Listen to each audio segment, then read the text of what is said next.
जी, आज के लेक्चर का आगाज करते हैं। सबसे पहले चैप्टर नंबर 3 केस स्टडीज ये डिस्कस करने जा रहे हैं हम, जो आपको होम असाइनमेंट के तौर पे दी थी।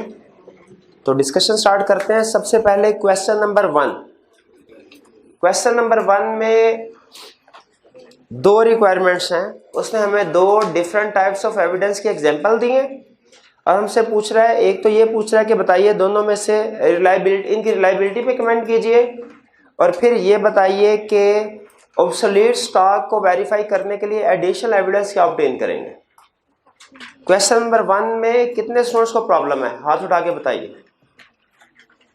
कोई प्रॉब्लम नहीं, समझ आ गया आपको? तो बताइए ऑब्सोलीट स्टॉक आइडेंटिफाई करने के लिए क्या प्रोसीजर मजीद परफॉर्म किए जा सकते हैं। एक तो उसने कहा ना क्वेश्चन में कि क्लाइंट से हम इंक्वायर कर सकते हैं, इसके अलावा कैसे आइडेंटिफाई कर सकते हैं ऑब्सोलीट स्टॉक को? हम इन्वेंट्री को इंस्पेक्ट कर सकते हैं कि वो फिजिकल वेरिफिकेशन के दौरान में कि वो डैमेज तो नहीं है। अगर वो डैमेज है इसका मतलब ऑब्सोलीट है। और क्या प्रोसीजर हो सकता है? एजिंग एनालिसिस देख सकते हैं उसका। और क्या प्रोसीजर हो सकता है? ईयर एंड के बाद उसकी सेल प्राइस देख सकते हैं, जो कि उसकी एनआरबी को इंडिकेट कर रही होती है। तो ये डिफरेंट प्रोसीजर्स हैं जो परफॉर्म करते हैं हम आइडेंटिफाई करने के लिए कि कहीं स्टॉक ऑब्सोलीट तो नहीं है। क्वेश्चन नंबर 2, हमारा क्वेश्चन नंबर 2 टेस्ट डिस्कशन के दौरान में डिस्कस हो गया था। ये हम टेस्ट में भी क्वेश्चन आया था। क्वेश्चन नंबर 3 में कोई प्रॉब्लम? कितने स्टूडेंट को क्वेश्चन नंबर 3 में प्रॉब्लम है?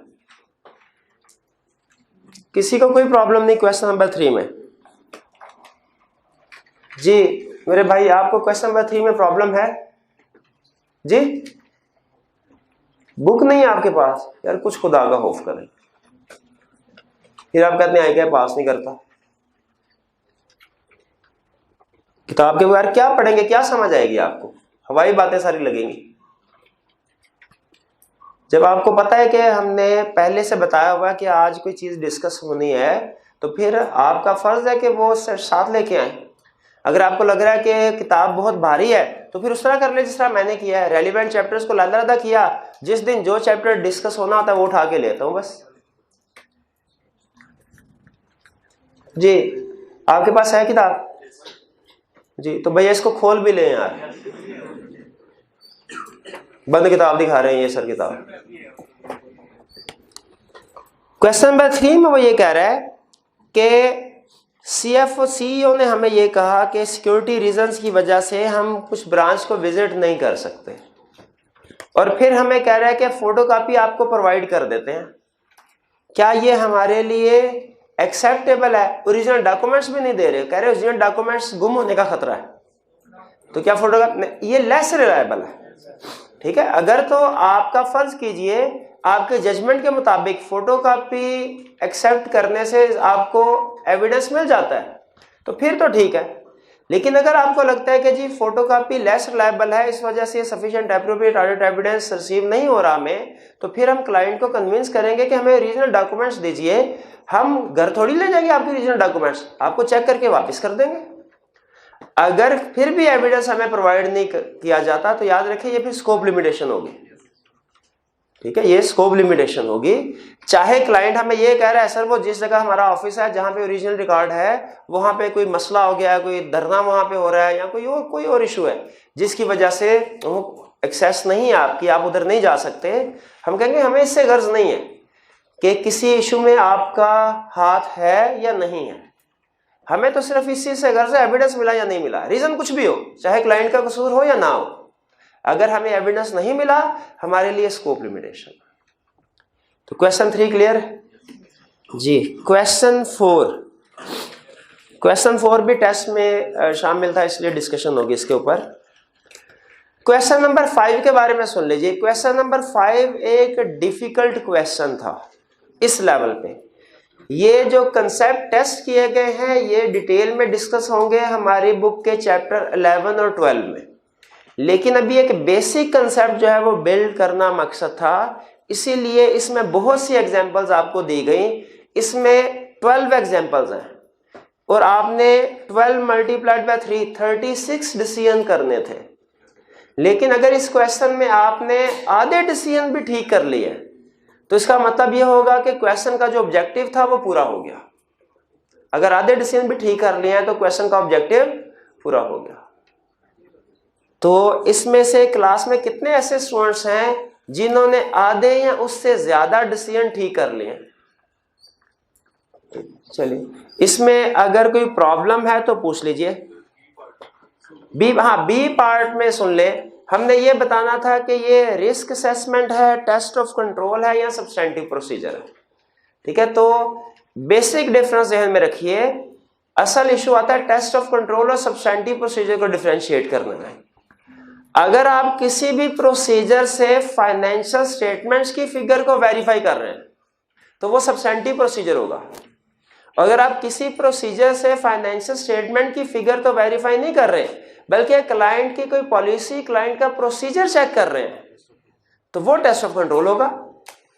जैसे फर्ज कीजिए मैं सेल इनवॉइस पकड़ता हूं और उसमें चेक करता हूं कि क्या क्वांटिटी और रेट को मल्टीप्लाई करके टोटल ठीक कैलकुलेट हुए हैं और वो सही काउंट में पोस्ट हो गए हैं। ये मेरा कौन सा प्रोसीजर होगा? सब्सटेंटिव, क्योंकि इसमें अल्टीमेटली फाइनेंशियल स्टेटमेंट की अमाउंट वेरीफाई हो रही है। और अगर मैं सेल इनवॉइस को सेलेक्ट करके ये चेक करता हूं कि इस पे किसी बंदे ने रीचेक किए हैं कि नहीं और साइन किए हैं कि नहीं, अपने अप्रूवल है कि नहीं किसी की, अगर मैं सिग्नेचर चेक करता हूं ये टेस्ट, क्योंकि सिग्नेचर कभी भी फाइनेंशियल स्टेटमेंट्स में नहीं आते, वो तो कंपनी का अपना पॉलिसी एंड प्रोसीजर है। इसी तरह फर्ज कीजिए अगर मैं ये रेंट पे क्लाइंट का फिजिकल स्टॉक जो है वो खुद जाके चेक करता हूं कि एग्जिस्ट कर रहा है कि नहीं, कहीं डैमेज तो नहीं है, तो ये हमारा सब्सटेंटिव प्रोसीजर होगा क्योंकि मैं बैलेंस शीट में इन्वेंट्री की क्लोजिंग स्टॉक की फिगर को वेरीफाई कर रहा हूं। लेकिन अगर मैं स्टॉक काउंट करने तो जाता हूं लेकिन दूर से सिर्फ ऑब्जर्व करता हूं, देखता हूं कि क्या क्लाइंट के एम्प्लॉय सही काउंट कर रहे हैं कि नहीं कर रहे, इंस्ट्रक्शंस को फॉलो किया जा रहा है कि नहीं किया जा रहा जो उन्हें दी गई थी, ये टेस्ट ऑफ कंट्रोल होगा। तो basic difference test of control और सब्सटेंटिव प्रोसीजर में किस चीज का है कि अगर आप किसी प्रोसीजर से अल्टीमेटली फाइनेंशियल स्टेटमेंट की फिगर को वेरीफाई कर रहे हैं तो वो सब्सटेंटिव प्रोसीजर है, और अगर आप क्लाइंट के पॉलिसी एंड प्रोसीजर्स को चेक कर रहे हैं वो टेस्ट ऑफ कंट्रोल होगा। ठीक है जी। इसमें कोई 2-3 अगर आप प्रोसीजर डिस्कस करना चाहते हो तो बता दीजिए, किसी प्रोसीजर में ज्यादा प्रॉब्लम है तो। रिस्क देखिए, इसमें मैंने आपको बताया कि कुछ इश्यूज ऐसे होंगे जो आप शायद करेक्टली आइडेंटिफाई ना कर सकें, आपके लिए एडवांस्ड है। अगर आप 50% तक भी इश्यूज आइडेंटिफाई कर लेते हैं तो वो ठीक है। इंक्वायरीज हमेशा ध्यान में रखिए रिस्क असेसमेंट होते हैं। ठीक है, हम कोई भी इंक्वायरी करते हैं वो रिस्क असेसमेंट होते हैं। एनालिटिकल प्रोसीजर से जब हम रेशोज वगैरह कैलकुलेट करते हैं वो भी रिस्क असेसमेंट होते हैं। ठीक है, बाकी इनमें अगर आपके कुछ डिसीजन गलत हो भी जाते हैं तो परेशान होने की जरूरत नहीं है। मैंने आपको बताया इसमें आप अगर 50% मार्क्स ले लेते हैं तो इसका मतलब है आपने हक अदा कर दिया इस क्वेश्चन का। इससे जो मकसद था हमारा वो नॉलेज हमने ले लिया जी। क्वेश्चन नंबर 6 में कोई प्रॉब्लम? 6 में कोई प्रॉब्लम नहीं, समझ आ गया हमें। 6 में वो कह रहा है कि जी कंपनी हर साल ऑडिटर चेंज कर लेती है, हमें भी पता है अगले साल हमने चेंज हो जाना है, क्या फिर भी वर्किंग पेपर प्रिपेयर करें? बिल्कुल वर्किंग पेपर फिर भी, ठीक, क्योंकि ये हमारे पास एविडेंस होता है, हमने आईएसएस के मुताबिक, लीगल रिक्वायरमेंट्स के मुताबिक ऑडिट किया है और हमारे पास appropriate basis for opinion. Question number 7, audit working papers are property of auditors who may destroy the paper, sell them और गिव देम अवे, क्रिटिसाइज। जी, क्या ये ठीक स्टेटमेंट है? भाई ऑडिटर की वर्किंग पेपर ओनर्स, जो वर्किंग पेपर्स हैं जो ऑडिटर की ओनरशिप है, लेकिन क्या ऑडिटर ने डिस्ट्रॉय नहीं कर सकता? क्यों नहीं कर सकता? हाँ, रिटेंशन पीरियड है 5। अच्छा, वो कौन से डॉक्यूमेंट्स हैं जो डिस्ट्रॉय कर सकता है? वो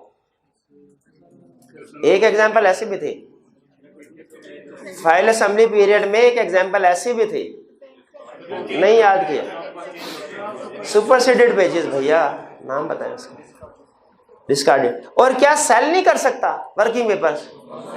नहीं, अपने पास संभाल के रखे 5 साल के लिए, दूसरों को भी दे दे, नहीं, कॉन्फिडेंशियलिटी प्रिंसिपल की वायलेशन है। जिस इसके बाद 8 में कोई प्रॉब्लम?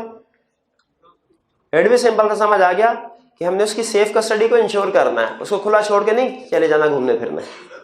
जी, असल में जो हमारी सीए फर्म होती है उसमें अक्सर क्लाइंट आ जाते हैं, डिफरेंट क्लाइंट्स, और बात का ऐसा होता है कि हमारे 2 कंपेटिटर क्लाइंट भी होते हैं। कोक का भी ऑडिट फॉर एग्जांपल हम कर रहे हैं, पेप्सी का भी हम कर रहे हैं। तो सम टाइम हमारे ऑफिस में कंपनी की मैनेजमेंट जो है उसके लोग मिलने आ जाते हैं, ठीक है, कुछ इश्यूज को डिस्कस करने के लिए। इसीलिए हमारे ऑफिस में उसको भी हमने सिक्योर करना, ओपन नहीं छोड़ना, ठीक है। जो इररिलेवेंट लोग हैं वो हमारे ऑफिस में भी आ सकते हैं। जी, क्वेश्चन 9, इनमें कोई प्रॉब्लम? क्वेश्चन 9 में कोई प्रॉब्लम नहीं है, ये सब कुछ समझ आ गया? भाई कुछ तो पूछ ले। सी, अच्छा सी पार्ट, चलिए। इस क्वेश्चन में सबसे अहम चीज थी वो ये कि डेट्स को कंसीडर करना था। नॉर्मली अकाउंटेंट्स की आदत होती है कि वो जो नंबर्स फिगर्स होते हैं उनको तो हाईलाइट करते हैं, कंसीडर करते हैं, डेट्स को इग्नोर कर देते हैं। याद रखिए, ऑडिट के पेपर में, खास तौर पे ऑडिट रिपोर्ट वाले क्वेश्चन में डेट्स अहम होती हैं। तो क्वेश्चन में जहां कहीं डेट हो उसको अंडरलाइन कीजिए। उसका बाज़ औक़ात क्वेश्चन में की रोल होता है डेट्स का। जैसे यहां पे भी क्वेश्चन नंबर 9 पार्ट सी, वो कह रहा है 13 अगस्त को उसने क्लाइंट के साथ मीटिंग की थी और उसके मिनट्स उसने डॉक्यूमेंट किए हैं, लिखे हैं 2 सितंबर को। अब देखिए यहाँ पे डॉक्यूमेंटेशन तो हो रही है लेकिन डॉक्यूमेंटेशन टाइमली नहीं हो रही। आपने शायद वो चैप्टर में एक लाइन कहीं पे पढ़ी हो कि टाइमली डॉक्यूमेंटेशन होना जरूरी है, जैसे उसी तरह उसका टाइमली होना भी जरूरी है। जो टाइमली डॉक्यूमेंटेशन प्रिपेयर करते हैं उनका एक्यूरेसी लेवल ज्यादा होता है, लेट करेंगे एक्यूरेसी लेवल कम होगा, क्वालिटी कम होगी। जैसे फर्ज कीजिए लेक्चर तो आप अभी सुन रहे हैं और अगर नोट्स घर जाके बनाएं शाम को तो क्या चलेगा? ऐसे आपको बहुत सी चीजें भूल चुकी होंगी। इसी तरह देखें, सुबह की बात शाम तक अगर आप बोल सकते हैं तो वो तो मीटिंग उसने की है 13 अगस्त को, तो 2 सितंबर को क्या उसे सारी चीजें याद हुई जो एग्री हुई थी या जो डिसएग्री हुई थी? नहीं याद हो। इसीलिए इसमें इशू ये नहीं है कि डॉक्यूमेंटेशन करनी है कि नहीं करनी, इशू क्या है इसमें? डॉक्यूमेंटेशन टाइमली करनी है। जी, 9 में और कोई प्रॉब्लम? कोई प्रॉब्लम नहीं। क्वेश्चन 10 में कोई प्रॉब्लम? जी, क्लाइंट हमसे क्या कंफर्मेशन मांग रहा है, तो क्या लाजिम है हमारे ऊपर क्या कंफर्मेशन दे देंगे उसको?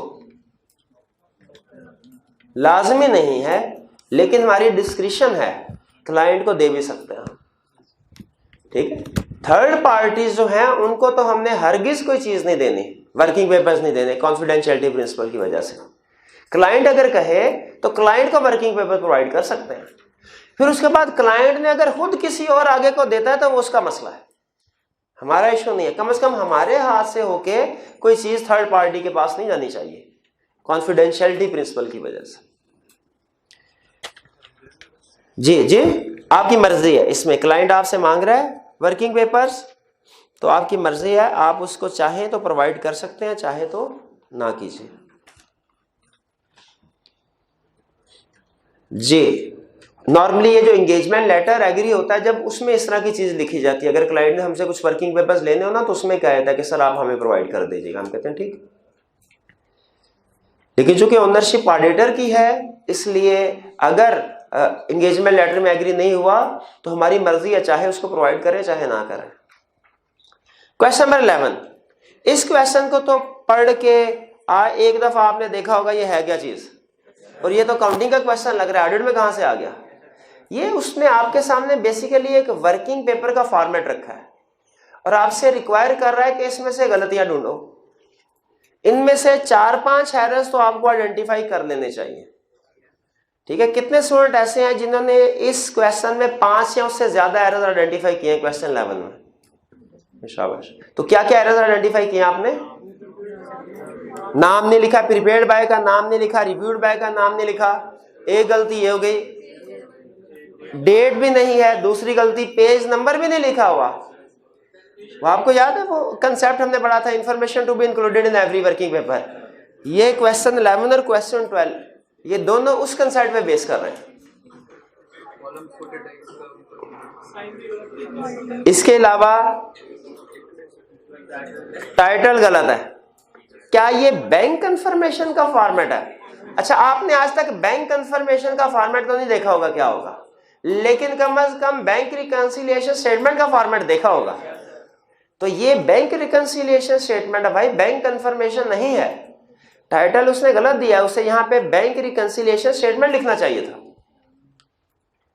तो कितनी गलतियां हो गई? 4 गलतियां। इसके अलावा जी, हाँ जी, बैलेंस एज, देखिए जब उसने टिक्स को आइडेंटिफाई एक्सप्लेन किया है नीचे, तो बैलेंस एज पर बैंक को और बैलेंस एज पर बुक्स दोनों को कह रहा है मैंने जर्नल लेजर के साथ मैच किया है। जो बैलेंस एज पर बुक्स है ये तो जर्नल लेजर के साथ मैच हो जाएगा, लेकिन क्या balance as per bank journal ledger से मैच होगा? बिल्कुल नहीं होगा। इसके लिए डिफरेंट सिंबल होना चाहिए था, और इसको मैच करना चाहिए था किसके साथ? Balance as per bank statement के साथ, या balance as per bank confirmation letter के साथ मैच करना चाहिए था।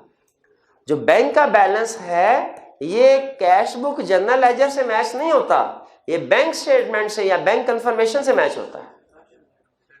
ये और क्या गलती है इसमें?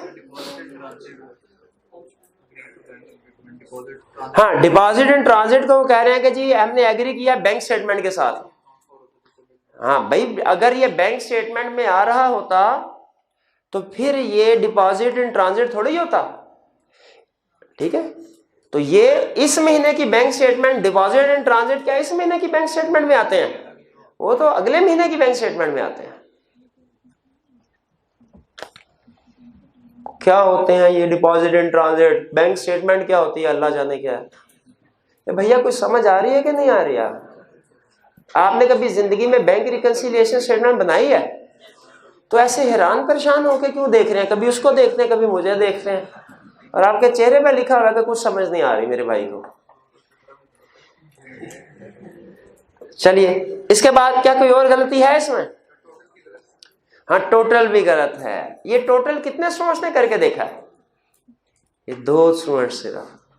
ठीक है, पूरी क्लास में आगे टोटल में गलती थी। वो क्वेश्चन भूल गए जिसमें वो काउंटिंग में बीआरएस बनती थी, वो कैशियर जो है वो मिस अप्रोप्रिएशन करके भागता था, तो उसमें टोटल करने में भी तो गलती होती थी। तो एज ऑडिटर हमें टोटल भी चेक नहीं करने चाहिए। गुड, जिन्होंने चेक किया गुड। फिर इसके बाद और क्या गलती है? कॉलम 48 का सिंबल है ही नहीं ऊपर, शाबाश। और क्या गलती है? अच्छा, सबसे बड़ी गलती जो आइडेंटिफाई करनी चाहिए थी वो आप एंड पे ले गए, अभी तक आइडेंटिफाई नहीं कर सके जी।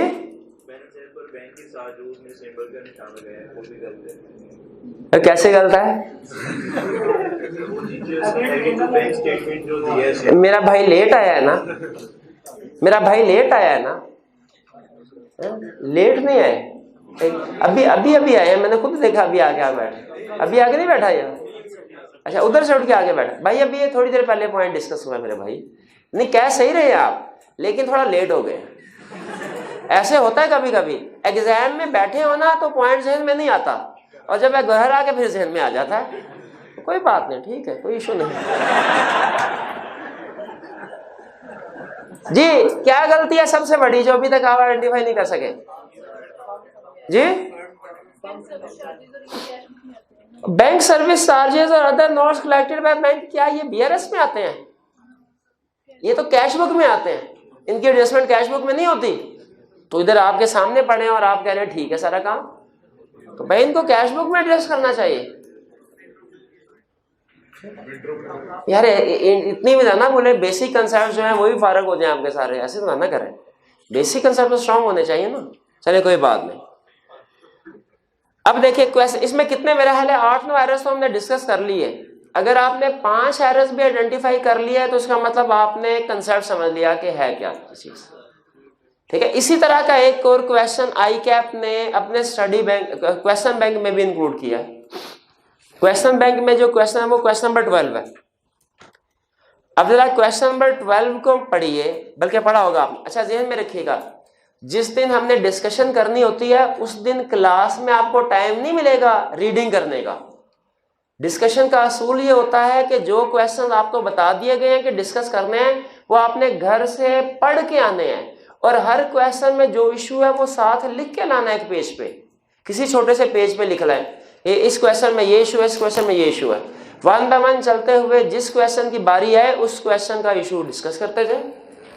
क्लास में कभी आइंदा भी आपने ये एक्सपेक्ट नहीं करना कि क्लास में जाके पढ़ेंगे फिर क्वेश्चन पूछेंगे, क्योंकि अगर यहाँ पे रीडिंग टाइम दे दिया तो फिर सारे लेक्चर में आप रीडिंग ही करेंगे। तो जब आपको होम असाइनमेंट दी जाए रीडिंग आपने घर से करके आनी है। 12 जी बताइए इसमें क्या गलती है? पेज नंबर उसने अजीबो गरीब सा लिख दिया हुआ, बाय नहीं लिखा, डेट भी नहीं लिखी। अच्छा, रिव्यूड बाय और उसकी डेट लिखी है, प्रीपेड बाय उसकी डेट नहीं लिखी। और क्या? ईयर एंड का, शाबाश, ईयर एंड का ईयर मिसिंग है। और अच्छा, असर्शन में लिखा है to make sure that purchases are correct. क्या करेक्टनेस कोई असर्शन है? इससे एक्यूरेसी का वर्ड यूज करना चाहिए था, अक्रस का वर्ड यूज करता, कंप्लीटनेस का करता, कोई प्रॉपर असर्शन का नाम लेता। करेक्टनेस कोई ये असर्शन नहीं है। इसके बाद मेथड में कह रहा है select a sample of 15 purchase orders recorded in the purchase order system.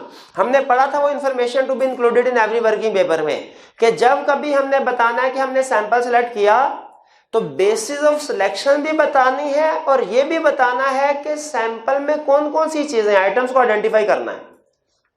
Item selected की लिस्ट देनी है, मतलब ये नहीं बता देना 15 इनवॉइसेस सेलेक्ट की, बताना है रैंडम बेसिस पे सेलेक्ट की, सिस्टमेटिकली सेलेक्ट की है, बैचर्ड बेसिस पे सेलेक्ट की, कौन सी बेसिस थी।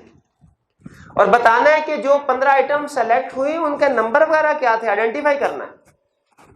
यहां पे बताइए बेसिस बता रहा है? कहीं नहीं बता रहा। क्या ये बता रहा है कि मैंने कौन सी आइटम सेलेक्ट की हैं? आइडेंटिफाई कर रहा है। अच्छा, ये आइडेंटिफाई कर रहा है कहां? सेकंड पैराग्राफ की आखिरी line, details of item tested can be found on another working paper. Reference नहीं है, यानी वो हमें ये कह रहा है कि ये अगले जो 500 सफ़े हैं ना उनमें से किसी सफ़े के ऊपर आपको मिल जाएंगे। है? तो मैं तो जरा मसरूफ बंदा हूं इसलिए पेज नंबर नहीं लिख सका, आप फारिग बंदे हैं, आप 500 सफ़ों में से सफ़ा ढूंढ लीजिए। तो बताइए कि ऐसे लिखना चाहिए कि उसका पेज नंबर रेफरेंस देना चाहिए। इसके बाद रिजल्ट में आ जाए, मेथड में एक गलती आ गई। मेथड में क्या गलती आई? बेसिस ऑफ सिलेक्शन नहीं बताई। टेस्ट डिटेल्स में गलती आ गई सामने। क्या गलती आई? कि जो आइटम्स उसने सेलेक्ट की हैं जिस सफे पे लिखी हैं वो नंबर नहीं बताया। रिजल्ट्स में गलती आ गई। रिजल्ट्स में अजीब बात कर रहा है, पहले कह रहा है कि परचेज ऑर्डर्स की डिटेल है वो करेक्टली है, और बाद में आगे कोई मसला भी बता रहा है कि कोई ऑर्डर ऐसे हैं जो कैंसिल हो गया लेकिन अभी भी एक्टिव है, लिस्ट में आ रहे हैं। अब बताइए, अगर ऐसे, पहले तो मुझे यह बताइए जो ऑर्डर कैंसिल हो जाए वो लिस्ट में आने चाहिए कि नहीं? भाई जिन स्टूडेंट ने क्लास में एडमिशन करवाया और उसके बाद उन्होंने कैंसिल करवा दिया, अगर मैं मैनेजमेंट से लिस्ट ऑफ स्टूडेंट मांगू, उन स्टूडेंट्स के नाम आने चाहिए कि नहीं आने चाहिए? कैंसिल कर देने चाहिए। लेकिन वो कहते हैं सर हमारे पास इतनी ऑप्शन ही नहीं है कि उसको कैंसिल कर सके। तो बताइए ये वीकनेस है कि नहीं? आपने देखा होगा ना, टेस्ट में जब आता है तो मैं बताता हूँ एनरोल्ड स्टूडेंट कितने, उधर लिखा था 139, और बैठे कितने होते हैं? मेरा ख्याल है 100 भी पूरे नहीं होते। ठीक है, तो ये बाकी के स्टूडेंट कौन होते हैं? यहाँ तो वो एब्सेंट होते हैं। यहाँ कौन है? जिन्होंने एडमिशन करवाया और उसके बाद उनका दिल नहीं किया, उन्होंने कहा हम नहीं आ रहे।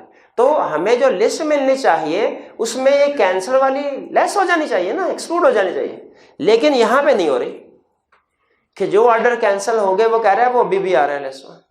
तो ये वीकनेस है कि नहीं? क्या उसे ये कहना चाहिए कि रिजल्ट सेटिस्फैक्ट्री है, या ये कहना चाहिए कि ये एक वीकनेस है बाकी काम सेटिस्फैक्ट्री है? क्या कहना चाहिए? वीकनेस ही, लेकिन उसने नहीं की। ठीक है, तो ये उसे ये लफ्ज नहीं बोलना चाहिए था कि normally correctly recorded through this system. ये सारा कुछ करेक्ट है। कंक्लूजन उसका purchases orders completely recorded in the purchase day book, ये कंक्लूजन में उससे वीकनेस को मेंशन करना चाहिए था। कंक्लूजन में इंटरनल कंट्रोल वीकनेस को मेंशन करना चाहिए था, जो उसने नहीं किया। भाई समझ आया ये क्वेश्चन? आगे चलते हैं।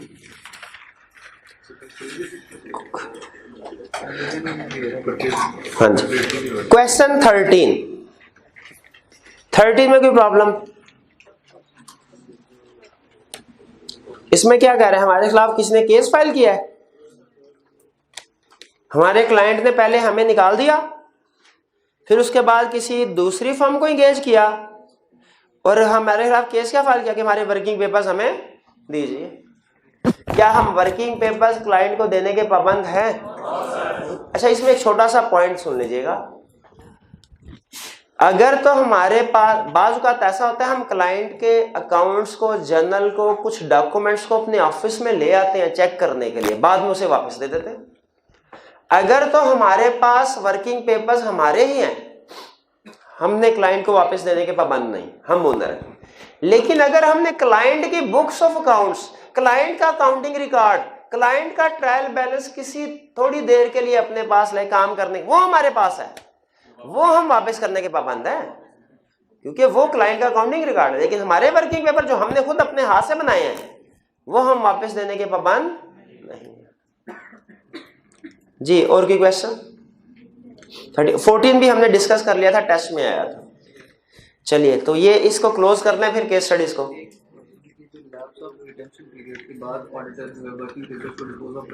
क्या लैप्स ऑफ रिटेंशन पीरियड के बाद ऑडिटर वर्किंग पेपर को डिस्पोज कर सकता है? इसका जवाब है यस, कर सकता है, अपनी पॉलिसी के हिसाब से।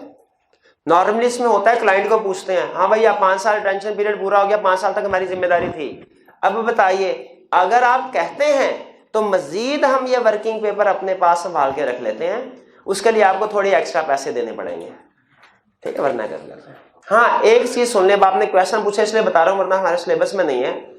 अगर 5 साल गुजर जाएं और उस क्लाइंट के बारे में कोई लीगल केस चल रहा है जिसमें उस वर्किंग पेपर की जरूरत पड़ सकती है, फिर हमने इसको डिस्ट्रॉय नहीं करना। हाँ, वो एक्सेप्शनल केस है, वरना नॉर्मली हम retention period 5 year from the date of auditors report और group auditors report whichever is, बात पूरी करनी है और फर्म की क्वालिटी कंट्रोल पॉलिसी प्रोसीजर की भी बात करनी। जी, क्लोज करने इसको। चलिए, असाइनमेंट चैप्टर 3 क्लोज। अब आ जाए वापस चैप्टर 4 की तरफ, जो हमारा करंट चैप्टर चल रहा है। करंट चैप्टर की भी तो कोई असाइनमेंट थी, ये तो परसों वाली असाइनमेंट थी ना, जो कल डिस्कस नहीं हो सकी थी। अभी कल वाली असाइनमेंट तो है, ठीक है? नहीं, कल नहीं, इंशाल्लाह अभी करेंगे हम। जी, होम असाइनमेंट चैप्टर 3 की हो गई। चैप्टर 4 की सामने रखिए। चैप्टर 4 में पहले तो 2 क्वेश्चन थे कि अपेंडिक्स में केस स्टडी 1 अपने सामने रखें, और जो आप लिख के लेके आए हुए वो भी अपने सामने रखें, मुझे पता चले रिटर्न फॉर्म में असाइनमेंट करके लाए हैं कि नहीं। जल्दी अपने, हैरान होके मेरी तरफ देख रहे हैं, इसका मतलब है आपने नहीं किए। मैं दिखाए किधर असाइनमेंट, किधर रिटर्न असाइनमेंट किधर आपकी?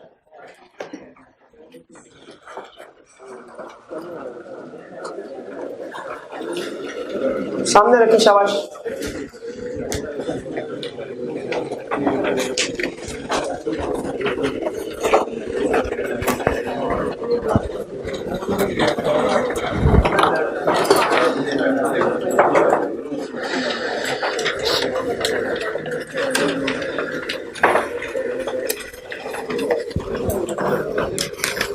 जी, ये हमारा वॉल्यूम 1 पेज है 230, volume 1 page 230, case study 1। Class में कोई ऐसा स्टूडेंट जिसके सामने इस वक्त पेज 230 नहीं है? सबके सामने है। अच्छा, मुझे बताइए, ये एग्जाम में केस स्टडी आई, सबसे पहले मुझे क्या करना है? रिक्वायरमेंट से मुझे पता चलेगा ये किस चैप्टर का क्वेश्चन है। तो अभी तो आप आंखें बंद करके भी बता सकते हैं सर चैप्टर 4 का क्वेश्चन है, लेकिन बताइए रिक्वायरमेंट में किस लफ्ज से पता चला चैप्टर 4 का क्वेश्चन है? लफ्ज ऑडिटर ओपिनियन से। ओपिनियन का वर्ड को अंडरलाइन कीजिए। एग्जाम में भी इसी तरह जब ओपिनियन या रिपोर्ट का वर्ड होगा आपने उसको अंडरलाइन करना है, ठीक है? क्या क्वेश्चन पेपर पे अंडरलाइनिंग कर सकते हैं? बिल्कुल कर सकते हैं। तो अंडरलाइन करना है इसको ताकि पता चले ये कीवर्ड है।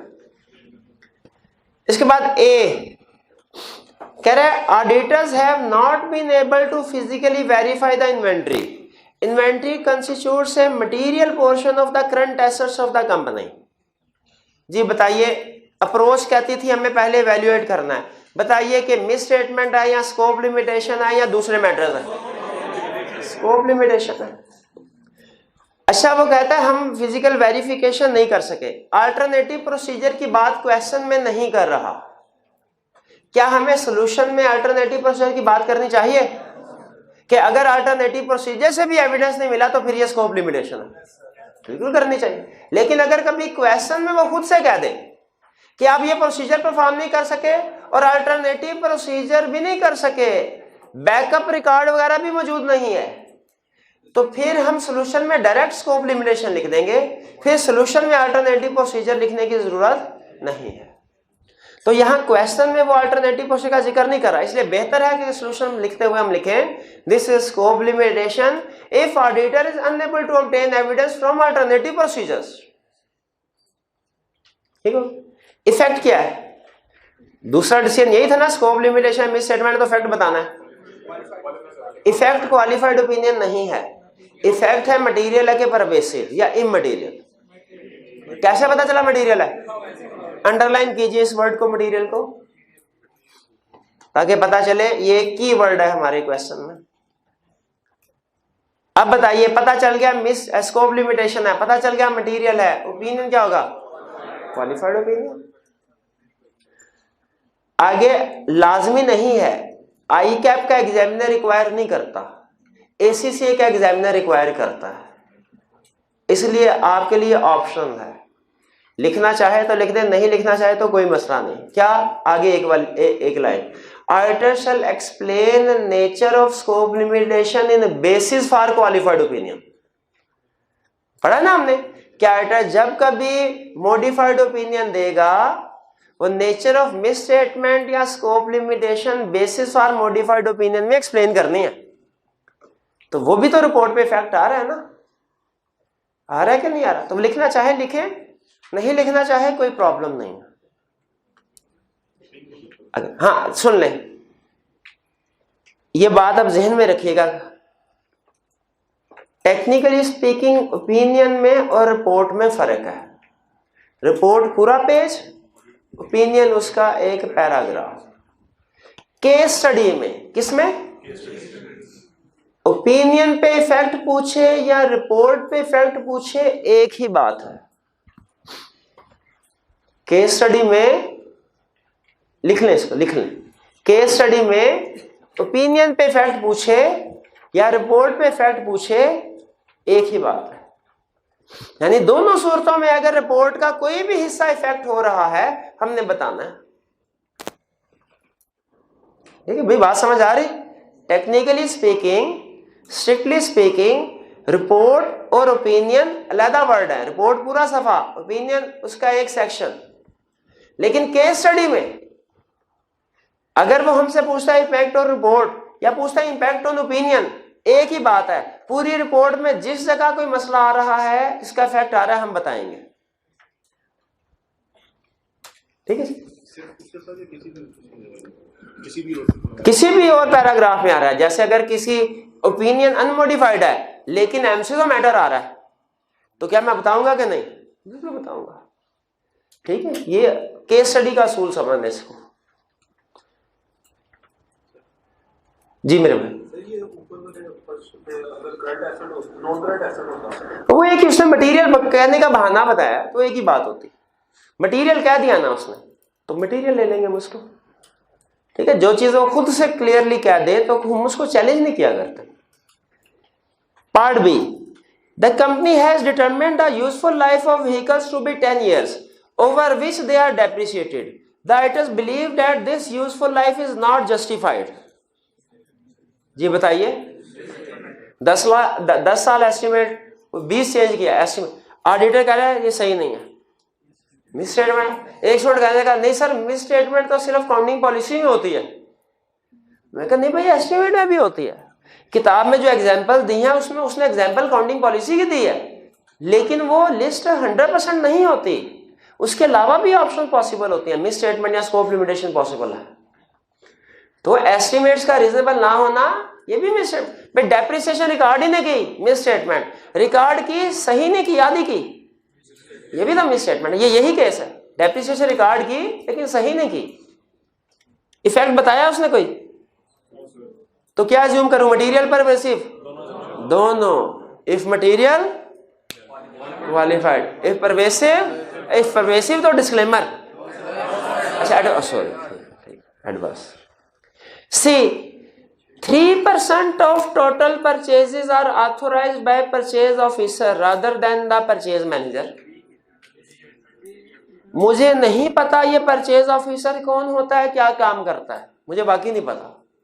मुझे नहीं पता परचेज मैनेजर कौन होता है, क्या काम करता है, लेकिन क्वेश्चन को पढ़ के मुझे इतना पता चल रहा है कि जो काम जिसने करना था वो नहीं कर रहा, कोई और कर रहा है। यानी जो कंपनी की पॉलिसी प्रोसीजर वो डेविएट हो रहे हैं। Weakness in internal control. तो वीकनेस इन इंटरनल कंट्रोल को रिपोर्ट में हम मेंशन करेंगे? नहीं मेंशन करेंगे, ठीक है। हाँ, ये ना miss statement scope limit, weakness in internal control है। ऑडिटर रिपोर्ट में कौन सा ओपिनियन देगा? अनमोडिफाइड।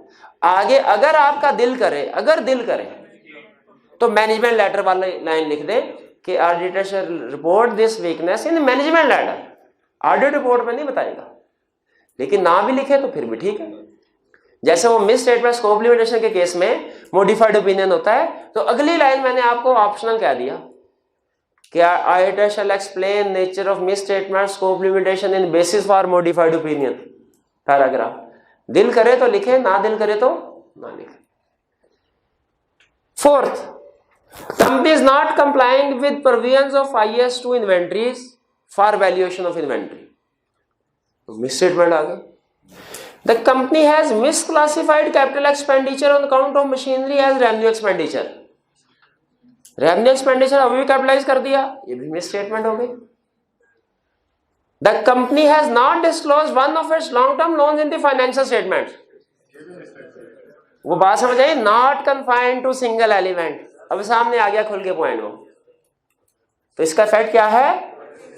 तो ऑडिटर डिस्क्लेमर ऑफ ओपिनियन देगा, एडवर्स, गलती होगी, एडवर्स ओपिनियन देगा, ठीक है। एडवर्स ओपिनियन नहीं, कभी कभी आप भी तो ऐसे ही करते हैं ना। चलिए, ये क्लियर हो गया एडवर्स, ये क्वेश्चन क्लियर। अगले क्वेश्चन की तरफ चलें, आ जाएं फिर। केस स्टडी 2, बताइए रिक्वायरमेंट में किस लफ्ज से पता चला ये चैप्टर, ये ऑडिट रिपोर्ट वाला क्वेश्चन, इसको अंडरलाइन कीजिए। पहली सिचुएशन, ईयर एंड कह रहे 31 दिसंबर है, डेट भी अहम होती है केस स्टडी में, डेट को भी अंडरलाइन कर लें।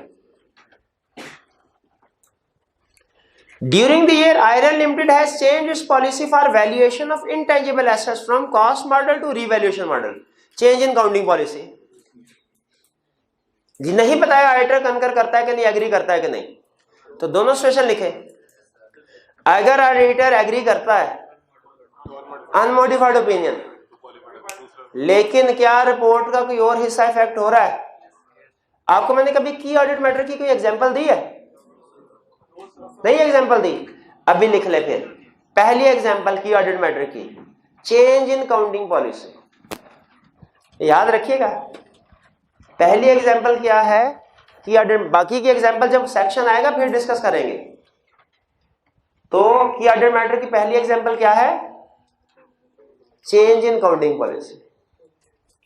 तो अगर तो ये ऑडिटर एग्री करता है, मिस स्टेटमेंट नहीं, unmodified opinion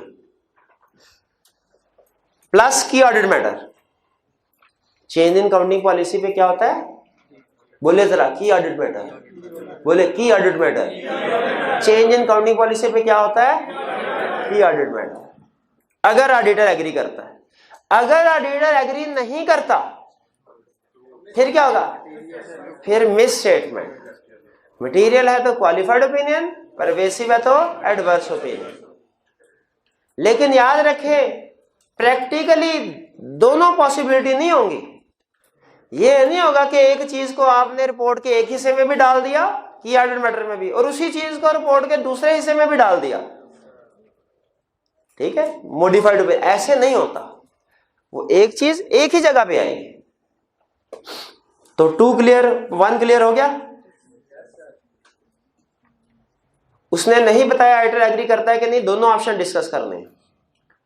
second, due to fire in the record room of titanium limited all the records and backup related to fixed assets, trade debtors and stocks were destroyed and you are unable to perform audit procedure for verification of the balances.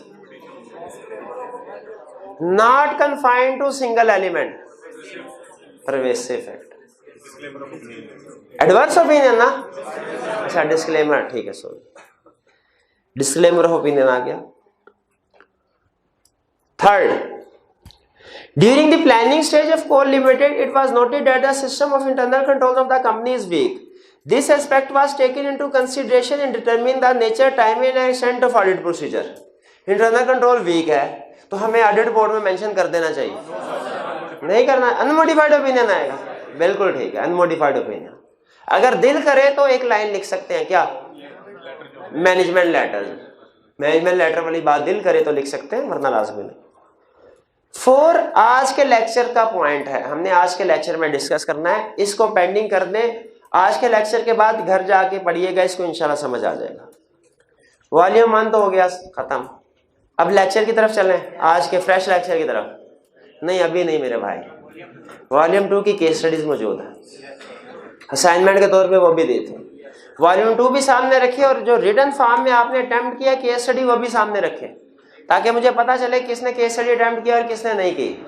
और ये जो भाई हंस रहे हैं ना, आपने अगर वॉल्यूम 1 वाली जो केस स्टडी अटेम्प्ट किया वो सामने रखी ना, तो आपको क्लास से बाहर निकाल दिया जाएगा. हाँ जी, वॉल्यूम 2 ओपन करें और उसके साथ वॉल्यूम 2 वाली केस स्टडीज.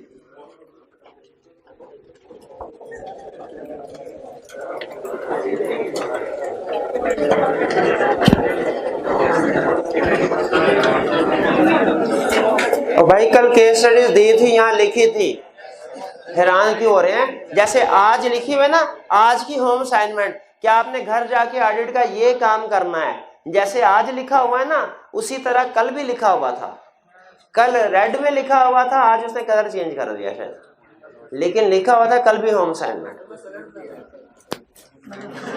जी. तो कोई बात है भाई, फिर भी नजर तो आ रहा है ना, ब्लाइंड तो नहीं है ना जी.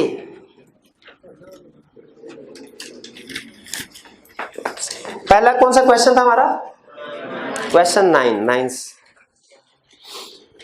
जी. क्वेश्चन 9 में कितने स्टूडेंट्स को प्रॉब्लम है?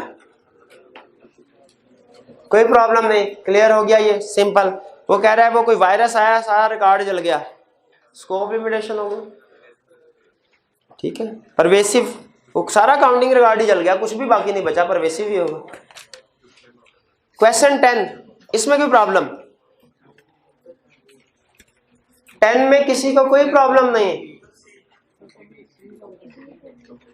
चले सारा पढ़, कंपनी ए भी पढ़ लेते हैं, ये रह गई. Subsequent two year and data from home significant balances जो इनिशिएटेड वाइंडिंग अप प्रोसीडिंग. मेरा ख्याल यह है कि ये तो अगले साल की ट्रांजैक्शन है, अगले साल में रिकॉर्ड, इस साल कोई फर्क नहीं पड़ेगा. नहीं, मेरा ख्याल गलत है, ये एडजस्टिंग इवेंट है, इसको इस साल एडजस्ट होना है. एडजस्टिंग इवेंट आपको बताया हमने 3-4 कौन कौन से टेस्ट करता है. Company B, company is a shipping line with more than 6 ships at its assets. Subsequent to the year end, one of its high value ship carrying huge stock for other parties sank in high seas. वो कहता है कश्ती थी, जहाज था, गहरे समंदर में, गहरे पानियों में डूब गया. अब बताइए, ये भी अगले साल का इवेंट है, तो मेरा साल है अगले साल की फाइनेंशियल स्टेटमेंट में आना चाहिए, इस साल तो नहीं आना चाहिए. नहीं, इस साल आना चाहिए, सब्सिक्वेंट इवेंट आते हैं. लेकिन ए में और बी में क्या फर्क है? ए एडजस्टिंग है और बी नॉन एडजस्टिंग है. एडजस्टिंग है तो अमाउंट्स एडजस्ट होती हैं, नॉन एडजस्टिंग इवेंट है तो क्या होता है? तो बताइए आप कंपनी को क्या सजेशन देंगे? ए में तो सजेशन दे दी हमने, एडजस्ट कर दो इनको, और नहीं एडजस्ट करता तो फिर मिस स्टेटमेंट है, इफेक्ट के लिहाज से ओपिनियन दे देंगे. मटेरियल है तो क्वालिफाइड, परवेसिव है तो एडवांस. बी में डिस्क्लोज किया तो अनमोडिफाइड ओपिनियन, और डिस्क्लोज नहीं किया तो मिस स्टेटमेंट.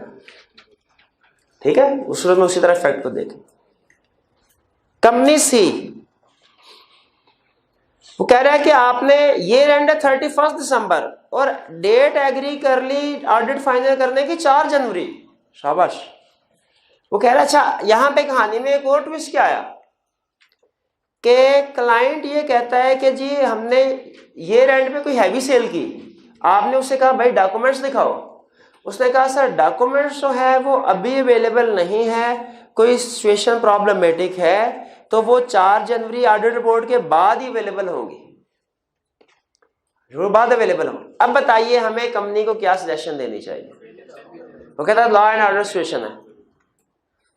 हम कंपनी को एक सजेशन तो ये दे सकते हैं कि अच्छा चलो ऐसा करो स्कैन करके भिजवा दो, जो फैक्ट्स वगैरह होती है कंपैरेटिवली लेस रिलायबल होती है, लेकिन कुछ ना कुछ एविडेंस हमें उससे मिल जाता है। इससे पहले भी वो केस पड़ा था जिसमें वो लॉ एंड ऑर्डर सिचुएशन ही जिक्र कर रहा था, ठीक है, उसमें भी हमने उसे इसी तरह सजेस्ट किया था। तो इलेक्ट्रॉनिकली सेंड कर सकता है। नहीं, दूसरी सजेशन क्या है कि डेट एक्सटेंड कर दो, फिर जब जो भी उधर धरना वगैरह है जब खत्म हो जाएगा तो उसके बाद फिर हमें डॉक्यूमेंट्स दिखा के रिपोर्ट ले लेना। अगर ये भी नहीं तो फिर क्या करना है? स्कोप लिमिटेशन, यानी अल्टरनेटिव प्रोसीजर की पहले कोशिश की हमने, नहीं मिला, फिर तो स्कोप लिमिटेशन नहीं होगी मेरे भाई। मटेरियल है तो ये मेंशन किया उसने मटेरियल के परवेसिव है, तो फिर दोनों ऑप्शन डिस्कस करें। जी बिल्कुल। बी वाली एग्जांपल समझ आई आपको? चलिए ए और बी में फर्क ज़हन में रखिएगा। ए एडजस्टिंग इवेंट है और बी नॉन एडजस्टिंग इवेंट है।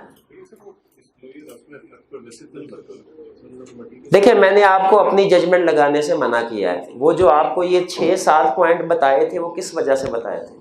उन्हीं रूल्स के मुताबिक आपने डिसीजन करना है।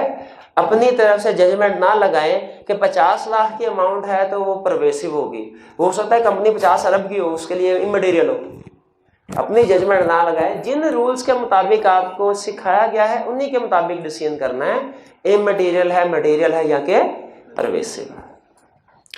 जी 10 के अलावा क्वेश्चन 11 में कोई प्रॉब्लम? 11 था, 11 में कोई प्रॉब्लम? पार्ट कौन सा? फर्स्ट पहला part, presentation of short term investment as long term. Short term investment को लॉन्ग टर्म शो कर दिया, अमाउंट ठीक है, बैलेंस शीट का टोटल भी ठीक है, क्या मिस स्टेटमेंट है? बिल्कुल है। मिस स्टेटमेंट की डेफिनेशन में भी था। मिस स्टेटमेंट अमाउंट्स में भी हो सकती है, प्रेजेंटेशन में भी हो सकती है, डिस्क्लोजर में भी हो सकती है। तो अगर आप ये क्लासिफिकेशन गलत करते हैं तो आपने सही तरीके से प्रेजेंट नहीं किया, ये मिस स्टेटमेंट है। जी और कोई issue? Second, there are certain indications that the company may not be a going concern. Certain indications हैं कंपनी going concern नहीं है। However, management has adequate plans to mitigate such problems. लेकिन management के पास कुछ plan है। अब देखिए issues हैं लेकिन मैनेजमेंट कह रही है कि हम इनको डील कर लेंगे। जैसे फर्ज कीजिए हो सकता है किसी लोन की ड्यू डेट है जो करीब आ गई है और कंपनी की निगोशिएशन चल रही है बैंक के साथ। अभी बात अगर तो देखे बैंक बैलेंस शीट डेट पे ओके कर दे, ठीक है सर आपको 2 साल और दिए, लोन एक्सटेंड कर दिया, गोइंग कंसर्न पे कोई इशू नहीं।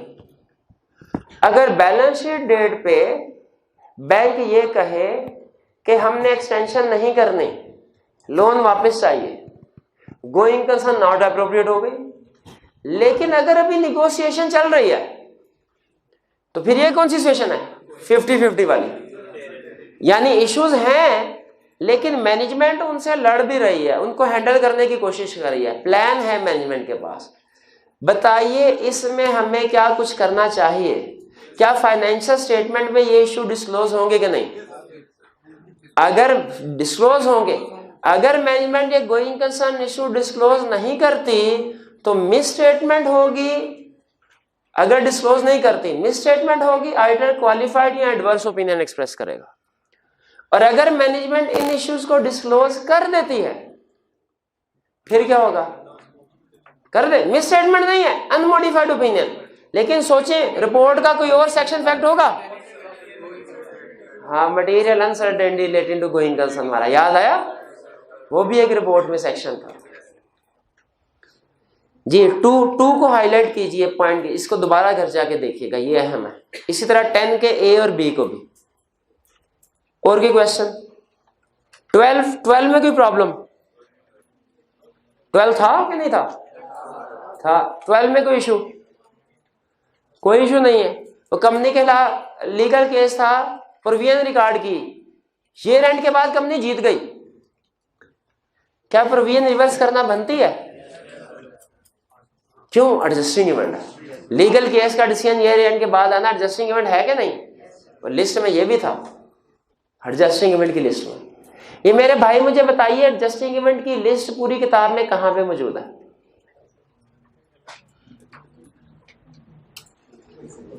कुछ नहीं पता।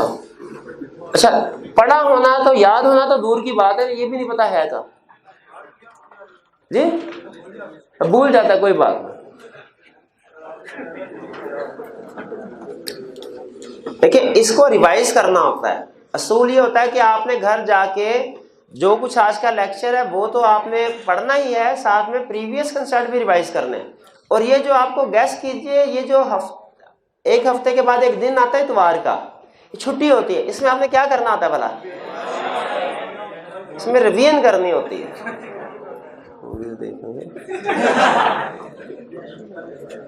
जी रिवीजन नहीं करेंगे, नेचुरल है। कोई भी सुपरमैन का दिमाग लेके पैदा नहीं होता, वो भूल जाता है। हम इंसान है, हम खुद टीचर भी भूल जाते हैं।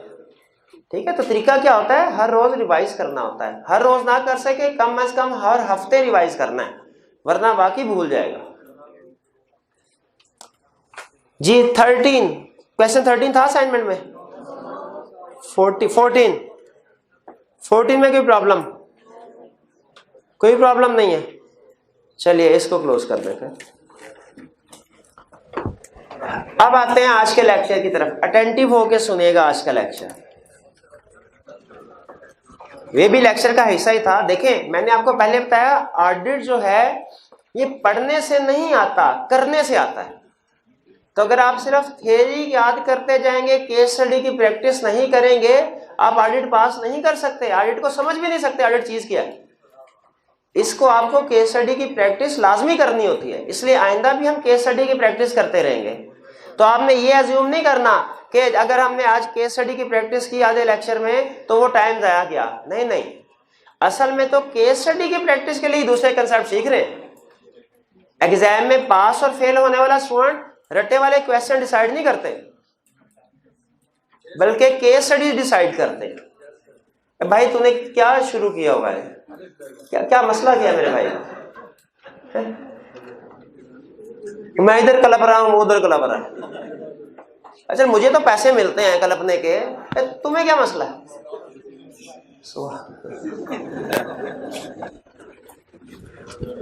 जी आज हम स्टडी करने जा रहे हैं एम्फेसिस ऑफ मैटर। देखिए कंसेप्ट क्या है, कंसेप्ट सुनिए पहले। क्या कभी ऐसा पॉसिबल है कि कोई मैटर, कोई इशू ना तो मिसस्टेटमेंट है और ना ही स्कोप लिमिटेशन, लेकिन फिर भी वो यूजर्स को बता देना बेहतर है? तो बिल्कुल ऐसा इशू। अगर तो मिसस्टेटमेंट स्कोप लिमिटेशन हो फिर तो मसला कोई नहीं, हम ओपिनियन मॉडिफाई कर देते हैं। लेकिन अगर वो इशू ना तो मिसस्टेटमेंट है ना ही स्कोप लिमिटेशन है, यूजर्स को बता देना बेहतर है। यूजर के लिए बहुत अहम बात है, बता दे बेहतर है। तो कैसे बताएं फिर? ऑडिटिंग स्टैंडर्ड हमें इस बात का जवाब देते हैं। वो कहते हैं इसके लिए आप फिर 2 पैराग्राफ हैं, एम्फेसिस ऑफ मैटर और अदर मैटर, इनमें से कोई एक सेलेक्ट करना है। कब सेलेक्ट करना है? जब कोई मैटर ना तो मिसस्टेटमेंट होगी ना ही स्कोप लिमिटेशन, लेकिन फिर भी यूजर्स के लिए बहुत अहम है, उन्हें बता देना बेहतर है। कैसे बता सकते हैं? एम्फेसिस ऑफ मैटर और अदर मैटर। इसका मतलब है एम्फेसिस ऑफ मैटर और अदर मैटर के बारे में एक बात तो हमें समझ आ गई जो कॉमन है, क्या? कि ये कभी भी मिस स्टेटमेंट और स्कोप लिमिटेशन नहीं है। ये बाकी कुछ भी हो सकते हैं, मिस स्टेटमेंट या स्कोप लिमिटेशन नहीं है। अब कंसेप्ट के अगले हिस्से की तरफ चलते हैं। तो फिर एम्फेसिस ऑफ मैटर और अदर मैटर में क्या फर्क है? ठीक है, कॉमन दोनों में, emphasis of matter other matter में कॉमन चीज क्या है? ना मिस स्टेटमेंट ना स्कोप लिमिटेशन। भाई दोनों में फर्क क्या है? एक रफ सा फर्क सुन लीजिए, एम्फेसिस ऑफ मैटर रिलेट करता है फाइनेंशियल स्टेटमेंट्स और अदर मैटर रिलेट करता है ऑडिटर से। ये रफ सा फर्क। अब डिटेल डिफरेंस देखते हैं। आज के लेक्चर में हम सिर्फ एम्फेसिस ऑफ मैटर के बारे में पढ़ेंगे और कल के लेक्चर में हम अदर मैटर के बारे में पढ़ेंगे। अब देखते हैं एम्फेसिस ऑफ मैटर क्या, वो क्या बताता है। कहते हैं emphasis of matter paragraph is included in auditor's report if auditor considers it necessary to draw user attention to a matter which is disclosed in financial statement and that is fundamental for users understanding of financial statements provided matter is not a key audit matter and does not require modification in opinion। कुछ समझ आई आपको? यानी क्या कह रहा है emphasis of matter क्या है? भाई समझाया तो है नहीं अभी मैंने, उसने डेफिनेशन आपके सामने रखी है, तो इतनी जल्दी ना समझा करे मेरे भाई। कहते हैं emphasis of matter paragraph include किया जाएगा रिपोर्ट में, कब? जब ऑडिटर जरूरी समझेगा। यहां तक नॉर्मल बात कर रहा है। पहले दिन क्या जरूरी समझेगा? टू ड्रॉ, के यूजर्स की तवज्जो दिलानी है, यूजर्स की तवज्जो दिलानी है। टू ड्रॉ यूजर अटेंशन किस तरफ? To a matter which is disclosed in financial statement, एक ऐसे मैटर की तरफ जो फाइनेंशियल स्टेटमेंट में डिस्क्लोज्ड है। यूजर्स की तवज्जो दिलानी है किसकी तरफ? ऐसे मैटर्स की तरफ जो फाइनेंशियल स्टेटमेंट में डिस्क्लोज्ड है। भाई फाइनेंशियल स्टेटमेंट में तो 200 मैटर डिस्क्लोज्ड है, क्या हर मैटर पे तवज्जो दिलानी है? नहीं नहीं नहीं नहीं, उस मैटर की तरफ जो सबसे अहम है उनमें से यूजर्स के लिए, which is fundamental for users understanding, which is fundamental. भाई बाकी के डिस्क्लोजर, सारे डिस्क्लोजर फंडामेंटल थोड़ी होंगे, तो कहता है एक आधा डिस्क्लोजर जो फंडामेंटल है उस पर तवज्जो दिलाओ। किस लिए? To user understanding of financial statement, ताकि यूजर फाइनेंशियल स्टेटमेंट को अच्छे तरीके से समझ सके। इसके बगैर फाइनेंशियल स्टेटमेंट को अच्छे तरीके से समझ नहीं सकेंगे। ठीक है, फिर सुन लीजिए कीवर्ड्स क्या है। Emphasis matter paragraph is included in auditor's report if auditor considered necessary to draw user attention to a matter which is disclosed in financial statement and that is fundamental for user understanding of financial statement। यानी disclose financial statement के disclosure में से वो disclosure जो सबसे ज्यादा अहम है, फंडामेंटल है, वो जब हम यूजर की तवज्जो दिलाना चाहें तो कैसे दिला सकते हैं? एम्फेसिस ऑफ मैटर के जरिए। अब बताइए, एक मैटर बहुत ही फंडामेंटल है लेकिन वो फाइनेंशियल स्टेटमेंट में डिस्क्लोज नहीं है, क्या emphasis of matter paragraph include कर सकते हैं? नहीं कर सकते हैं। क्यों? वो डिस्क्लोज ही नहीं। एम्फसाइज किसको करना है? एम्फसाइज किसको करना है? मैं आपसे अगर ये कहूं कि भाई यहां पे जो मैंने तस्वीर बनाई है उसको जरा गौर से देखें, अगर सर कौन सी तस्वीर बनाई है? इधर तो कोई तस्वीर ही नहीं है। तो अगर कोई चीज मौजूद ही नहीं उस पे आप देख सकते हैं, उसको गौर से देख सकते हैं? नहीं देख सकते। तो जो डिस्क्लोजर फाइनेंशियल स्टेटमेंट मौजूद ही नहीं उसको एम्फसाइज किया जा सकता है? नहीं किया जा सकता। इसीलिए इसने कहा डिस्क्लोज पे जोर इसीलिए मैंने दिया था कि वो मैटर जिसमें एम्फेसिस मैटर दिया जा रहा है वो लाजमी डिस्क्लोज होगा फाइनेंशियल स्टेटमेंट प्रोवाइडेड। लेकिन एक चीज का ध्यान रखें, वैसे यहां पे डेफिनेशन पूरी हो गई थी लेकिन प्रैक्टिस में चार्टर्ड अकाउंटेंट जो है वो एक दो काम ऐसे कर रहे थे कि उन्हें डेफिनेशन आगे लेके जाना पड़ेगा। Provided matter does not require modified opinion, कि मैटर कोई मिस स्टेटमेंट या स्कोप लिमिटेशन नहीं है, क्योंकि अगर कोई मिस स्टेटमेंट स्कोप लिमिटेशन हुई तो मॉडिफाइड ओपिनियन में जाएगा, इधर थोड़ा ही आएगा एम्फेसिस मैटर में। Provided matter is not a की ऑर्डर मैटर, वो की ऑर्डर मैटर भी नहीं है। क्यों? अगर वो कोई की ऑर्डर मैटर होता तो की ऑर्डर मैटर में जाएगा, एम्फेसिस मैटर में थोड़ा ही आएगा। अभी आपने ये सवाल जहन में ना आए कि अच्छा फिर की ऑर्डर मैटर क्या होते हैं और क्या फर्क है दोनों में, वो जब टॉपिक आएगा उस वक्त समझाऊंगा। अभी एम्फेसिस मैटर समझ आया? वो मैटर जो फाइनेंशियल में डिस्क्लोज्ड है, फंडामेंटल है, उसको हम एम्फेसिस मैटर के जरिए से बताते हैं। शर्त क्या है? ना तो उसकी वजह से ओपिनियन मॉडिफाई होना चाहिए और ना ही की ऑर्डर मैटर। अब सुनिए किस वजह से उन्होंने ये 2 पॉइंट ऐड किए? एक एग्जांपल है, रियल एग्जांपल पाकिस्तान की। आई कैप ने एक दफा न्यूज लेटर में एग्जांपल दिए थे। देखा क्वालिटी कंट्रोल रिव्यू करने गए, एक ऑडिट रिपोर्ट देखी और फाइनेंशियल स्टेटमेंट में क्लाइंट ने क्या लिखा कि उन्होंने फिक्स एसेट्स पे सिर्फ 6 महीनों की डेप्रिसिएशन रिकॉर्ड किया, 6 महीनों की डेप्रिसिएशन रिकॉर्ड ही नहीं की। और ऑडिटर ने रिपोर्ट में क्या लिखा, MCs of matter paragraph include कर दिया कि ये 6 महीनों वाला जो इशू है इसको गौर से पढ़ लो। तो बताइए क्या ऑडिटर ने सही किया?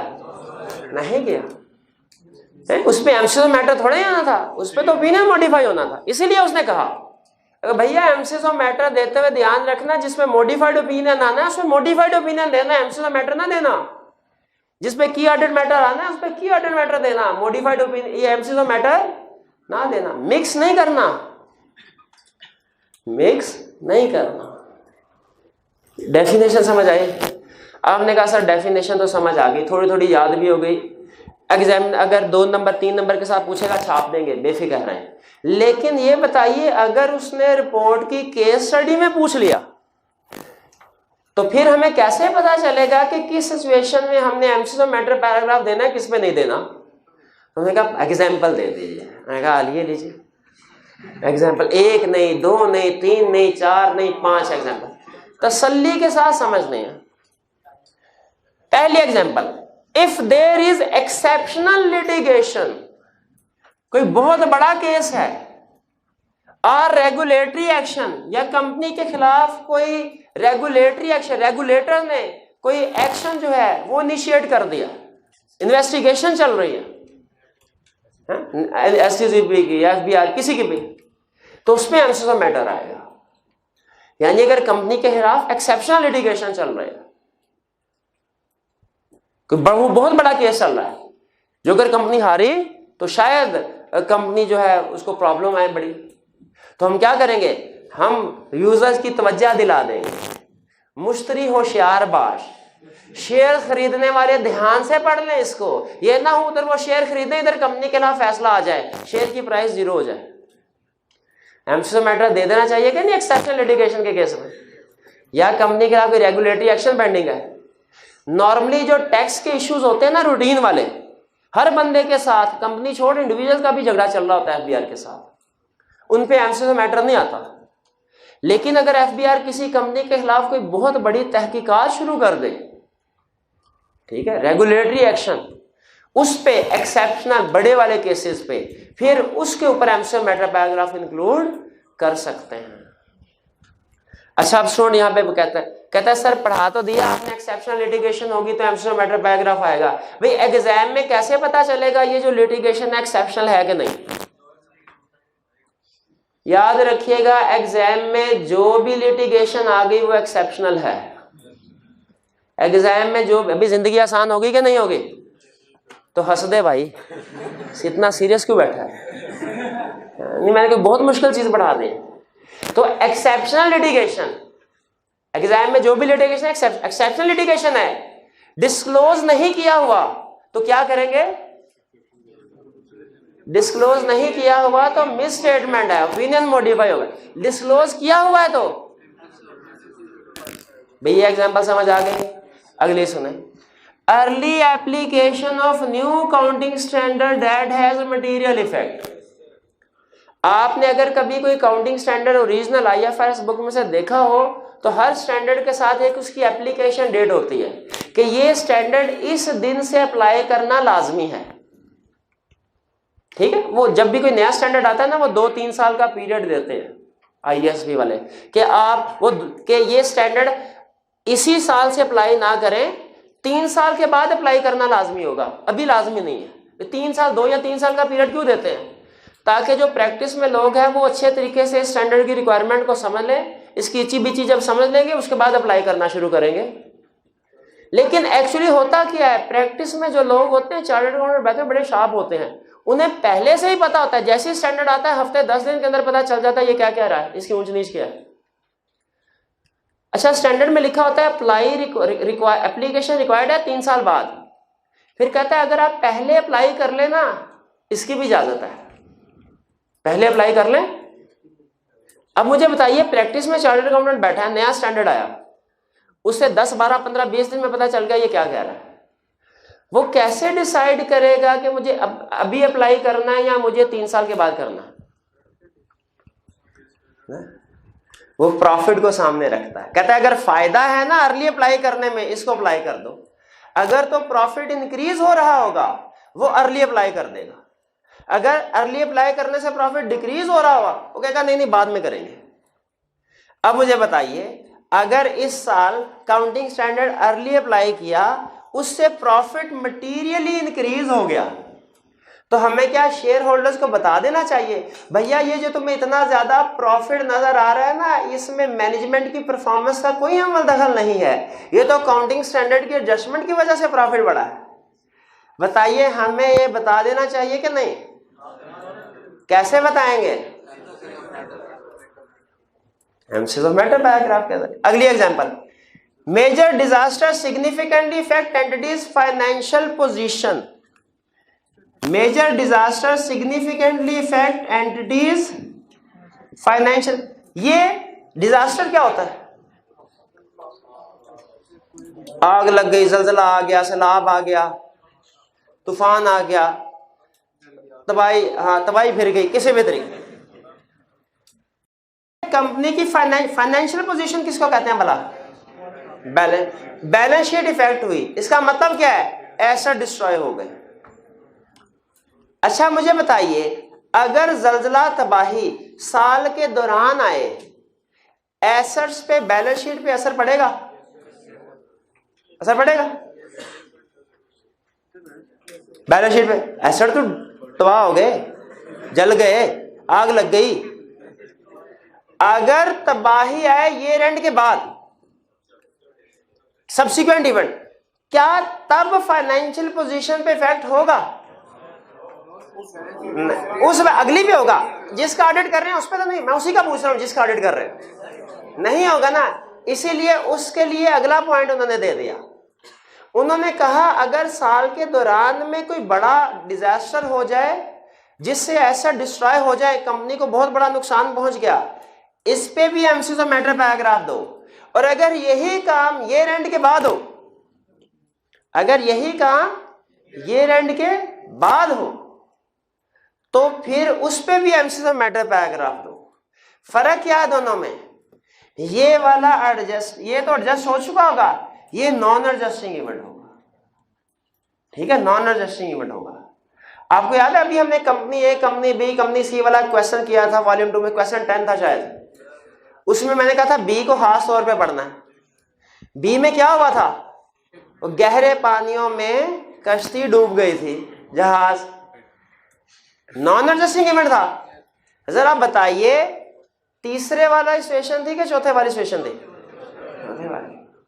तो अगर तो मैनेजमेंट ने डिस्क्लोज कर दिया है unmodified opinion, with non adjusting event disclose करना होता है ना अनमोडिफाइड, लेकिन साथ ही क्या करना था?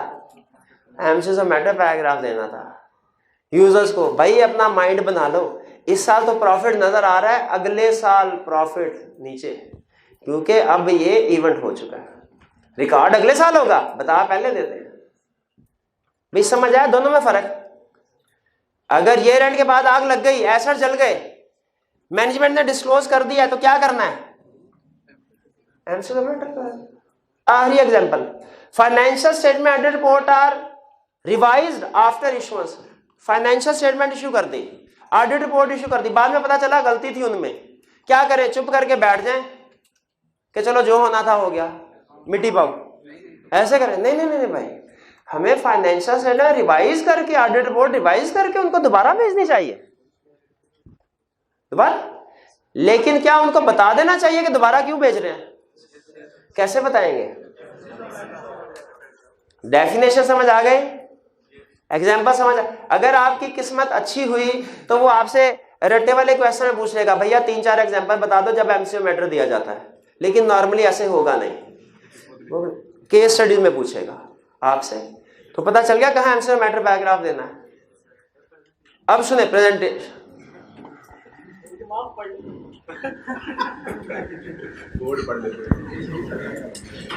ये फैसला कर लिया एमसीक्यू मैटर पैराग्राफ देना है, रिपोर्ट में कैसे देंगे भाई? नहीं भाई, आज का काम कल पे नहीं छोड़ना चाहिए। पता 5 मिनट के अंदर कंप्लीट है ये, 5 मिनट से ज्यादा का काम नहीं, अगर तसल्ली से सुन लेंगे। क्योंकि एक होता है ऑडिट करना, एक होता है ऑडिट फुड़काना, वो फर्क है। दोनों काम हमने सीखे होते हैं, हमें दोनों काम आते हैं। हाँ, तो ऑडिट फुड़कवाएं ना मेरे से, ऑडिट करवाएं। कहते जो रिपोर्ट में आपने एमसीक्यू मैटर पैराग्राफ देना है, आपने आज तक नहीं पढ़ा होगा, लेकिन अभी बता रहे हैं आपको। क्या आपने 3 चीजें रिपोर्ट में शामिल करनी, एमसीक्यू मैटर पैराग्राफ में शामिल करनी। आपके एमसीक्यू मैटर पैराग्राफ में 3 चीजें हैं, आपका एमसीक्यू मैटर पैराग्राफ परफेक्ट है। नहीं है तो एमसीक्यू मैटर पैराग्राफ भी फारिग है और आप भी फारिग है। अब इसमें 3 चीजें कौन सी होनी चाहिए? रेफरेंस, किसका reference? Notes to the accounts का। जिस जगह पे एम्फेसिस दे रहे हैं जिस मैटर को, रेफरेंस है। मैटर बताएं क्या है? अच्छा, मैटर को यहां ब्रीफली हल्का सा बताना है, क्योंकि पूरे का पूरा तो वो नोट्स में जाएगा ना। ट्रेलर दो मैटर का और बताओ पूरी फिल्म कहां चलेगी? नोट्स में। और फिर उसको भाई आपकी मेहरबानी, ये एमसीक्यू मैटर है, ओपिनियन मॉडिफाई नहीं किया हमने। Our opinion is not modified in respect of this matter. ये ना समझ लो हमने ये मॉडिफाइड ओपिनियन दिया है। जैसे auditor modified opinion MCQ matter की गलती कर सकता है जो हमने नहीं करनी, उसी तरह यूजर भी तो कर सकता है। तो कह रहा है यूजर भाई बात सुनो, मैटर जिसके ऊपर हम एमसीक्यू मैटर दे रहे हैं वो ये है। हल्की सी झलक दिखाई, फिर उसके बाद रेफरेंस कि नोट्स द अकाउंट्स में कहां पे कंप्लीट डिस्क्लोजर अवेलेबल है, और एंड पे आखिरी लाइन क्या लिखी।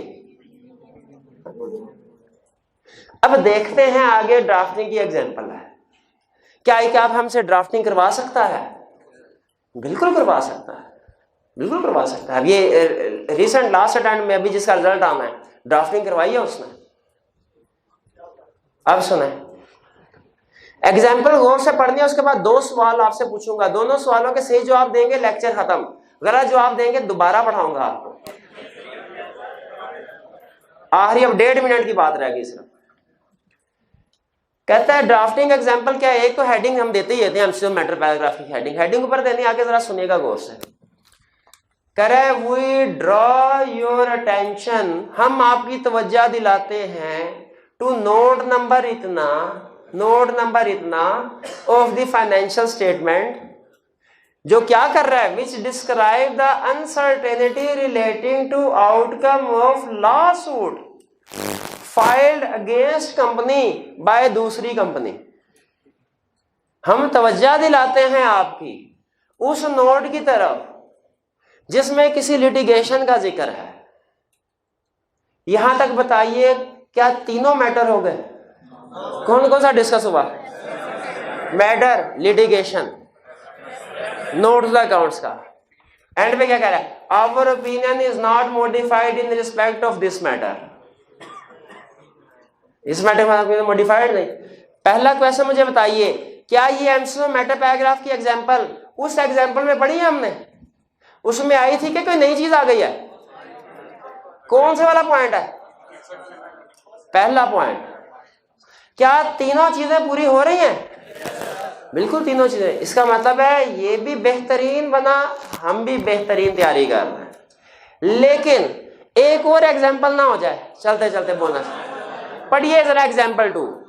आपने मुझे बताना है कि क्या ये जो एग्जांपल 2 है एमसीक्यू मैटर की, ये इन एग्जांपल में से है कि कोई नई एग्जांपल आई है, और फिर बताना है कि क्या ये तीनों चीजें पूरी हो रही है।